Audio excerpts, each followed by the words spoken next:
இது ஃபர்ஸ்ட் மலேசியாவின் செய்திகள் உங்களுக்காக.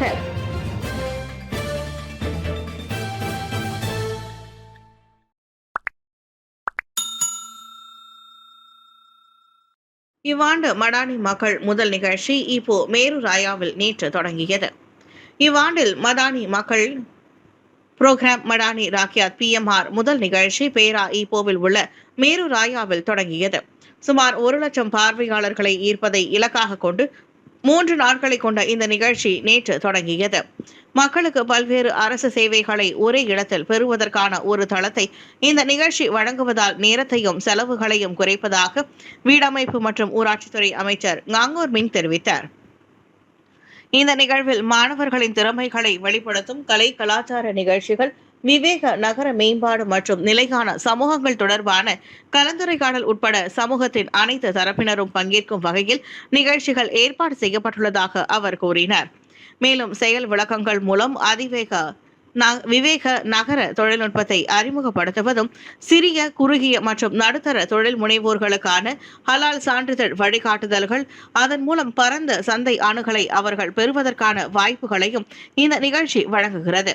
பார்வையாளர்கள் 30 விழுக்காடு வரை கழிவுடன் கூடிய ரஹ்மா விற்பனை, வேலைவாய்ப்பு கண்காட்சி, அத்துடன் இலவசமாக ஹெல்மெட் மாற்றுதல், மோட்டார் சைக்கிள் எந்திர எண்ணெயை மாற்றிக்கொள்வது, சிகை அலங்காரம் உட்பட இலவச சேவைகளையும் மக்கள் பெற்றுக்கொள்ளும் வகையில் இந்த நிகழ்ச்சி மிகவும் சிறப்பாக ஏற்பாடு செய்யப்பட்டிருந்தது. ஏப்ரல் 15 முதல் BDR வீட்டு வேலை ஓய்வு அல்ல, அரசு ஊழியர்களுக்கு நினைவுறுத்து. BDR எனப்படுவது பேரிங் டுடோக் ரெஹாட், அதாவது படுத்துறங்குதல், உட்காருதல், ஓய்வெடுத்தாலோ அல்லது சூப்பர் மார்க்கெட்டில் ஷாப்பிங் செய்வதற்கான அனுமதியோ அல்ல. இது முழுமையான உற்பத்தி மற்றும் ஒழுங்கை பின்பற்ற வேண்டிய பொது சேவை சீர்திருத்த திட்டத்தின் ஒரு பகுதியாகும். ஏப்ரல் 15 முதல் அரசாங்க ஊழியர்கள் BDR, அதாவது வீட்டிலிருந்து வேலை செய்ய அனுமதிக்கப்படும் நிலையில் அரசாங்க தலைமை செயலாளர் தான் ஸ்ரீ ஷம்சுல் அஸ்ரி அபுபக்கர் அவ்வாறு நினைவூட்டியுள்ளார். வீட்டிலிருந்து வேலை செய்தல் ஒரு சலுகையாக இருந்தாலும் பொது சேவை தரமும் உற்பத்தி ஆற்றலும் குறையவே கூடாது. அலுவலகத்தில் இருப்பது போலவோ அல்லது அதற்கும் மேலோ வேலை தரம் இருக்க வேண்டும் என அவர் சொன்னார். எனவே BDR நடைமுறையின் போது பணியாளர்கள் அனைத்து விதிமுறைகளையும் வழக்கம் போல் பின்பற்றுவதையும், KPI எனப்படும் நிர்ணயிக்கப்பட்ட முதன்மை அடைவுநிலை குறியீட்டை அடைவதையும் அந்தந்த துறை தலைவர்கள் உறுதி செய்ய வேண்டும் என்றார் அவர். உலகளாவிய எரிசக்தி சவால்களை சமாளிக்கும் முயற்சியாக அரசு ஊழியர்களுக்கு இந்த BDR திட்டத்தை புத்ரஜயா அறிவித்துள்ளது. செகாமாட்டில் 3 உயிரிழப்பு, போதைப்பொருள் பயன்படுத்திய லாரி ஓட்டுநர் மீது கொலை குற்றச்சாட்டு வேண்டும், அருள்குமார் வலியுறுத்து. ஜொஹூர் செகாமட் ஜமாஸ் பாருவில் நிகழ்ந்த கொடூர விபத்தில் ஒரே குடும்பத்தை சேர்ந்த 3 உயிரிழந்தனர். அதில் வேனை மோதிய ட்ரெய்லர் லாரி ஓட்டுநர் போதைப்பொருள் உட்கொண்டதை போலீசார் உறுதிப்படுத்தியுள்ளனர். இந்நிலையில் கிள்ளானில் அண்மையில் மது மற்றும் போதைப்பொருள் மயக்கத்தில் மரண விபத்தை ஏற்படுத்திய இளைஞரை போலவே இந்த லாரி ஓட்டுநர் மீதும் கொலை குற்றச்சாட்டு சுமத்தப்பட வேண்டும் என நீலாய் சட்டமன்ற உறுப்பினர் J. அருள்குமார் வலியுறுத்தியுள்ளார். விபத்தின் வீடியோவை பார்க்கும் போதே லாரி ஓட்டுநர் தெளிவில்லாமல் இருப்பது தெரிகிறது. எந்தவித முயற்சியும் செய்யாமல் நேரடியாகவே வேனை அவர் மோதி இருப்பது தெரிகிறது. எனவே போதைப்பொருள் அல்லது மது போதையில் வாகனம் ஓட்டுபவர்களால் ஏற்படும் விபத்துகளுக்கும் உயிரிழப்புகளுக்கும் ஒரு முற்றுப்புள்ளி வைக்க வேண்டும். சுருக்கமாக சொன்னால் சாலை அனைவருக்கும் பாதுகாப்பானதாக இருக்க வேண்டும் என நெகிரி செம்பிலான் ஆட்சிக்குழு உறுப்பினருமான அருள் கூறினார். எண்ணெய் விலையும் மின்சார கட்டணமும் உயரப்போவதாக பொய் தகவல் பரப்பிய 17 நபர்களிடம் MCMC விசாரணை. எண்ணெய் விலை மற்றும் மின்சார கட்டணங்கள் குறித்து தவறான தகவல்களை பரப்பிய 17 நபர்கள் மீது MCMC எனப்படும் மலேசிய தொடர்பு பல்லூடக ஆணையம் விசாரணை மேற்கொண்டு வருகிறது. சரிபார்க்கப்படாத இந்த தகவல்கள் சமூக ஊடகங்களில் வைரலாக பரவி பொதுமக்களிடையே குழப்பத்தை ஏற்படுத்தியதாக கூறப்படுகிறது. இதுவரை 8 நபர்களிடம் வாக்குமூலங்கள் பதிவு செய்யப்பட்டுள்ளன. மொத்தத்தில் 5 விவகாரங்கள் எரிபொருள் விலை குறித்த தவறான தகவல்கள் பரப்பப்பட்டது அடங்கும். 3 சந்தேக நபர்கள் முன்னதாகவே வரவழைக்கப்பட்டனர். மற்ற 2 வாக்குமூலம் பதிவு செய்யப்பட்டது. கூடுதலாக மேலும் 3 விசாரணைகள் புதிய மின்சார கட்டணங்கள் குறித்த தவறான தகவல்கள் கொண்டதாகும். 1998 ஆண்டின் தொடர்பு மற்றும் பலுடக சட்டத்தின் 233 கீழ் விசாரிக்கப்படுகிறது. குற்றவாளி என நிரூபிக்கப்பட்டால் சம்பந்தப்பட்ட நபருக்கு 5 லட்சம் ரிங்கெட் வரை அபராதம் அல்லது அதிகபட்சம் 2 ஆண்டுகள் சிறை தண்டனை அல்லது இரண்டும் விதிக்கப்படலாம். PJS 1 தமிழ் பள்ளியில் ஸ்மார்ட் போர்டு அறிமுகம். இந்தியா கேட் ஆதரவு. பெடலிங் ஜெயாவில் உள்ள PJS 1 தமிழ் பள்ளியில் நேற்று டிஜிட்டல் கல்வியை மேம்படுத்தும் முக்கிய நிகழ்வாக ஸ்மார்ட் போர்டு விவேக பலகை அறிமுக விழா நடைபெற்றது. இறைவாழ்த்துடன் காலை 11 மணிக்கு நிகழ்வு தொடங்கி மாணவர்களின் கற்றலை மேம்படுத்தும் நோக்கில் ஸ்மார்ட் போர்டின் பயன்பாடு குறித்து நேரடி விளக்க நிகழ்ச்சி நடைபெற்றது. நியாதா ஃபர்னிடெக் நிறுவனத்தின் மேலாளர் முருகையா ஸ்மார்ட் போர்டின் முக்கிய அம்சங்களையும் அதன் பயன்பாடுகளையும் அறிமுகப்படுத்தினார். அதனைத் தொடர்ந்து AI பல்லுலக காட்சியும் இடம்பெற்றது. முக்கிய அம்சமாக இந்தியா கேட் உணவகத்தின் நிறுவனர் சரவணன் பள்ளிக்காக 2 ஸ்மார்ட் போர்டு பலகைகளை வழங்கினார். பள்ளி தலைமை ஆசிரியை ராஜேஸ்வரி சுப்பிரமணியம் சரவணன் மற்றும் அவரது துணைவியார் கீரவாணிக்கு பொன்னாடை போர்த்தி கௌரவித்தார். கடந்த ஆண்டு திட்டமிடப்பட்ட இம்முயற்சி நேற்று வெற்றிகரமாக நடைமுறைப்படுத்தப்பட்டது குறித்து மகிழ்ச்சி தெரிவித்த சரவணன் கல்விக்கு உதவுவது மிகவும் முக்கியம் என்றார். சரவணனின் உதவிக்கு நன்றி தெரிவித்த தலைமை ஆசிரியை ராஜேஸ்வரி இப்படி பல வர்த்தகர்கள் கல்விக்காக முன்வந்து உதவி செய்ய வேண்டும் என கேட்டுக்கொண்டார். பாரிசானா பெரிகதானா திருப்பு முனையில் மாய்கா மூத்த பத்திரிகையாளர் பெரியசாமி கருத்து. 1946 முதல் மாய்கா மலேசிய இந்திய சமூகத்தின் முதுகெலும்பாக திகழ்ந்து வந்துள்ளது. ஆனால் இன்று அந்த கட்சி ஒரு முக்கியமான திருப்பு முனையில் நிற்கிறது. அதாவது பாரம்பரியத்தை கைப்பற்றுமா அல்லது வரலாற்றில் மறைந்து விடுமா என்கிறார் சமூக அரசியல் ஆய்வாளர் டத்தோ எம் பெரியசாமி. மாய்கா நீண்ட காலமாக தேசிய முன்னணியான பாரிசான் நேஷனலுடன் இணைந்திருந்தது.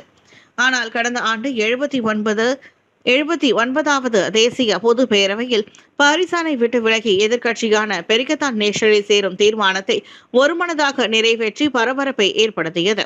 இந்நிலையில் மாய்கா தங்கள் கூட்டணியில் இணைந்துவிட்டதாக பெரிகதான் தலைமையும் அண்மையில் அறிவித்தது. ஆனால் மாய்கா தலைமை அதனை மறுத்து இன்னமும் தேசிய முன்னணியிலேயே நீடிப்பதாக தெளிவுபடுத்தியது. இதற்கிடையில் தான் பாஸ் கட்சியின் உதவி தலைவர் டத்துஸ்ரீ அகமது ஷம்ஷரி முக்தார் பெரிகதான் தலைவராக நியமிக்கப்பட்டார். இது மாய்காவின் சூழலை மேலும் சிக்கலாக்கியுள்ளது. அதாவது இந்திய சமூகம் பாஸ் தலைமையிலான கூட்டணியை ஏற்குமா என்ற கேள்வியால் பெரிகத்தானில் இணையும் முறைவில் மாய்கா லேசாக பின்வாங்குவதாக தெரிகிறது. கிளான் விபத்தில் பலியான அமீருல் ஹபீஸின் குடும்பத்திற்கு பெர்காசோ வாழ்நாள் ஓய்வூதியம். கடந்த ஞாயிற்றுக்கிழமை கிளான் ஜாலான் ராயா பாராட்டில் நிகழ்ந்த கார் விபத்தில் உயிரிழந்த அமீருல் ஹபீஸ் ஒமரின் குடும்பத்தார் சமூக பாதுகாப்பு அமைப்பான பெர்காசோவின் கீழ் மாதந்தோறும் 2888.17 ரிங்கிட் பென்ஷன் பெனாகாட் ஓய்வூதியத்தை பெற தகுதி பெற்றுள்ளனர். உயிரிழந்த அமீருல் ஹபீஸ் TVH மலேசியா நிறுவனத்தில் கடந்த 15 ஆண்டுகளாக பணியாற்றி வந்ததோடு 1969 ஆண்டு தொழிலாளர் சமூக பாதுகாப்பு சட்டத்தின் கீழ் ஒரு தீவிர பங்களிப்பாளராகவும் இருந்துள்ளார். பெர்காசோ குழுமத்தின் தலைமை நிர்வாக அதிகாரி டத்தஸ்ரீ டாக்டர் முகமது அஸ்மான் அஜீஸ் முகமது நேற்று ஷா அலாமில் உள்ள அமீருல் ஹபீஸின் இல்லத்திற்கு நேரில் சென்று அவரது மனைவி நூர் நாடியா அப்துல் மஜீத்திடம் ஈமச்சடங்கு பலனாக 3000 ரிங்கெட் மற்றும் ஓய்வூதிய ஆவணங்களை வழங்கினார். அமீருல் ஹபீஸின் சீரான பங்களிப்பு அவரது வாரிசுகளுக்கு இந்த நிதி உத்தரவாதத்தை பெற்று தந்துள்ளது. தெலங்கானா படகு விபத்து போதைப்பொருள் உட்கொண்ட ஓட்டுநர் மீது நடவடிக்கை எங்கே? தினகரன் கேள்வி. தெலங்கானாவில் கடந்த ஆண்டு ஜூன் மாதம் நிகழ்ந்த துயரமான படகு விபத்தில் 3 பேர் உயிரிழந்தது, மேலும் 9 பேர் காயமடைந்ததை தொடர்ந்து அவர்களுக்கான நீதி குறித்த கோரிக்கை மீண்டும் வலுத்து வருகிறது. அவ்விபத்தில் 3 மற்றும் 10 வயதுடைய 2 குழந்தைகள் மற்றும் 40 வயது ஆடவர் சம்பவ இடத்திலேயே உயிரிழந்தார். இதனால் ஒரு பெண் தனது கணவரையும் குழந்தையையும் ஒரே நேரத்தில் இழந்ததால் குடும்பத்தின் வாழ்வாதாரத்திற்கும் கடும் பாதிப்பை ஏற்படுத்தியுள்ளது. இது குறித்து தற்போது அறிக்கை வெளியிட்டுள்ள பினாங்கு மாய்கா தலைவர் டத்தோ ஜே தினகரன் மனித உயிரை எளிதாக எடுத்துக்கொள்ள முடியாது என்று வலியுறுத்தினார். அச்சம்பவத்தில் தொடர்புடைய படகு ஓட்டுநர் போதைப்பொருள் பயன்படுத்தி இருப்பதோடு செல்லுபடியாகும் உரிமம் இல்லாதவராக இருந்ததாகவும் கூறப்படுகிறது. ஆனால் சம்பவம் நடந்து 9 மாதங்கள் கடந்தும் இதுவரை அவர் மீது கடுமையான சட்ட நடவடிக்கை எடுக்கப்படவில்லை என்பது கவலை அளிப்பதாக தினகரன் சொன்னார்.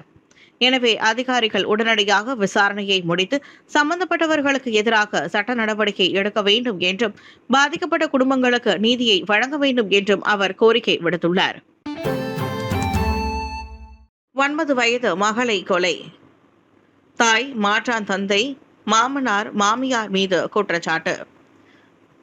மாது கணவர் மற்றும் மாமனார் மாமியாரும் சேர்ந்து கடந்த வாரம் தனது 9 வயது மகளை கொன்றதாக தைப்பிங் மேஜிஸ்ட்ரேட் நீதிமன்றத்தில் நேற்று குற்றம் சாட்டப்பட்டனர். குடும்பத்தில் 4வரான 28 வயது சாவித்திரி, அவரது கணவரான 27 வயது சதீஷ்குமாரின் பெற்றோர்களான 53 வயது வீரலட்சுமி மற்றும் 49 வயது முரளி ஆகியோர் மேஜிஸ்ட்ரேட் ஆர். பிரபாகரன் முன்னிலையில் தமிழ் மொழியில் மொழிபெயர்ப்பாளர் வாசித்த குற்றச்சாட்டுகளை புரிந்து கொண்டனர். எனினும் கொலை வழக்கு உயர்நீதிமன்றத்தின் அதிகார வரம்பிற்கு உட்பட்டது என்பதால் தனித்தனியாக வாசிக்கப்பட்ட 4 குற்றச்சாட்டுகளுக்கும் ஒப்புதல் பதிவு செய்யப்படவில்லை. தனித்தனியாக வாசிக்கப்பட்ட குற்றச்சாட்டுகளின் அடிப்படையில் 4 குற்றவாளிகளும் கடந்த மாதம் 26ஆம் தேதி காலை தைப்பிங்கில் உள்ள தாமன் சுங்கை மாஸ் ஜாலான் 14இல் உள்ள ஒரு வீட்டில் 9 வயது தான்விதாவை கொலை செய்ததாக தண்டனை சட்டத்தின் பிரிவு 302 கீழ் கூட்டாக குற்றம் சாட்டப்பட்டனர். குற்றவாளி என நிரூபிக்கப்பட்டால் மரண தண்டனை விதிக்கப்படும் அல்லது மரண தண்டனை விதிக்கப்படாவிட்டால் குறைந்தபட்சம் 30 ஆண்டுகள் சிறை தண்டனை, ஆனால் 40 ஆண்டுகளுக்கு மிகாமல் மற்றும் 12 முறைக்கு குறையாமல் பிறம்படி தண்டனை விதிக்க வகை செய்கிறது.